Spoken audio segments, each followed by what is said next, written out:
Hi friends, నేను chicken curry చేశాను.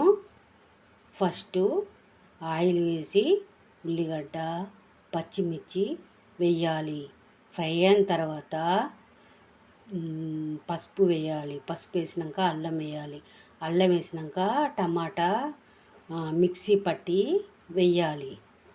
వేసిన తర్వాత కొంచెం పెరుగు పోయాలి. పెరుగు పోసి బాగా కలపాలి.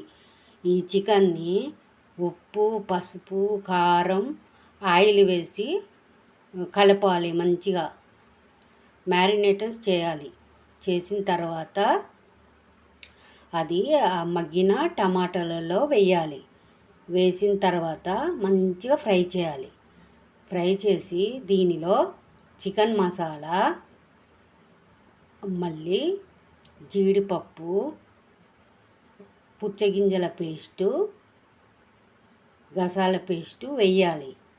వేసి కొంచెం పుదీనా వేయాలి. వేసిన తర్వాత బాగా కలపాలి.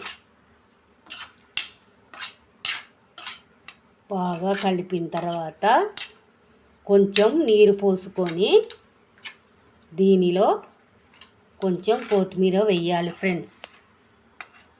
వేసిన తర్వాత చిక్కటి గ్రేవీతో తయారవుతుంది ఫ్రెండ్స్ చికెన్.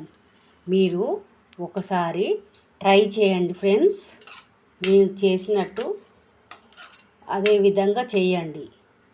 చేస్తే అప్పుడు సూపర్ టేస్టీగా ఉంటుంది. నీళ్ళు కొంచెమే పోసుకొని దగ్గర గ్రేవీ చేయాలి. అప్పుడే చాలా బాగుంటుంది. నేను చెప్పినట్టు చేయండి ఫ్రెండ్స్,